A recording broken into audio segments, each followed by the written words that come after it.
Nous amène à parler de l'importance de faire un bon travail de relâchement au niveau du petit pectoral, qui est souvent un muscle négligé en massothérapie. Donc, pour le localiser, on peut glisser notre doigt sous la clavicule, donc inférieur à la clavicule. Et lorsque je vais buter sur une structure osseuse, donc ça sera le processus coracoïde. Donc, le petit pectoral part de là, s'attache à l'apophyse coracoïde et va descendre vers la troisième, quatrième et cinquième côte.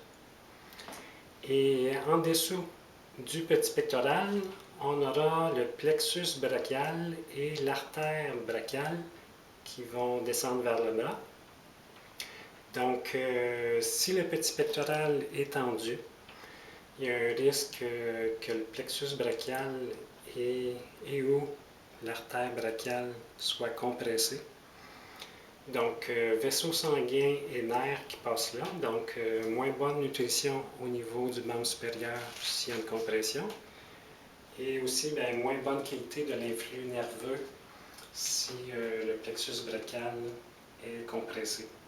Donc, déjà, ça nous donne des bonnes raisons de faire un bon travail de relâchement au niveau du petit pectoral.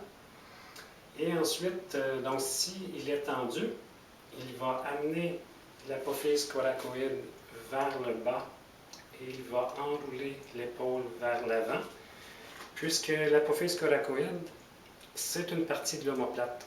Donc l'omoplate est descendu et puisque l'omoplate va descendre, ça va descendre aussi une autre partie de l'omoplate qu'on appelle ici l'acromion. Donc, ça va compresser des structures qu'il y a en dessous de l'acromion. On a la bourse sous-acromiale et on a le tendon du muscle supraépineux qui est en dessous de l'acromion, qui est une partie de l'omoplate.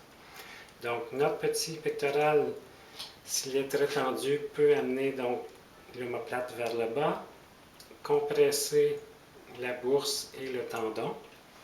Donc, s'il y a compression, il y a un risque de tendinite et de bursite. Donc, encore là, des bonnes raisons d'assouplir le petit pectoral.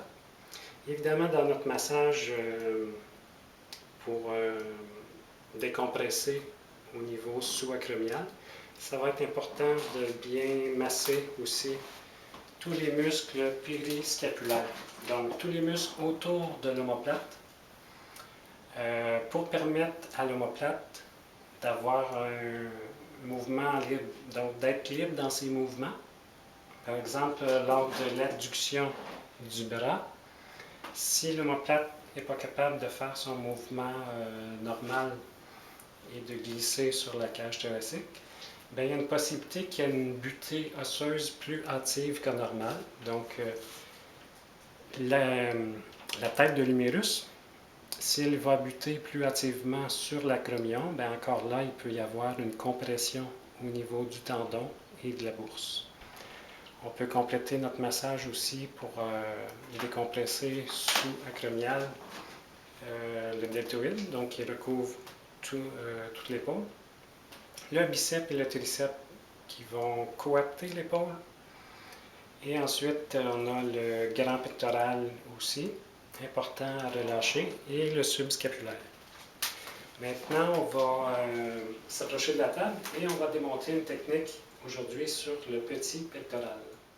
Donc, technique au niveau du petit pectoral. Donc, je m'installe avec le bout de mes doigts tout juste inférieur à l'apophyse coracoïde. Et ensuite, je vais renforcer mes doigts avec mon autre main. Donc, main superposée. Je vais plonger dans les tissus pour traverser le grand pectoral. Donc, je veux m'adresser au petit pectoral, donc qui est en dessous. Il faut que je sois vraiment en contact avec le petit pectoral, donc qui est plaqué sur la cage thoracique. À partir de là, je lui demande de descendre son épaule. Et maintenant, tu vas monter ton épaule vers l'oreille pendant que moi je vais glisser sur le trajet du petit pectoral.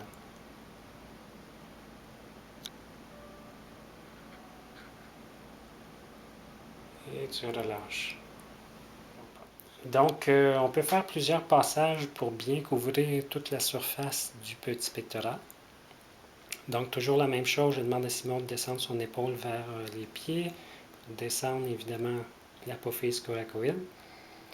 Et ensuite, donc, je plonge dans les tissus avec une pression oblique. Je vais faire tout le trajet du petit pectoral et je vais te demander de lever donc ton épaule vers ton oreille très lentement et d'expirer en même temps. Donc, ça va amplifier l'étirement du petit pectoral puisqu'il s'attache sur les côtes.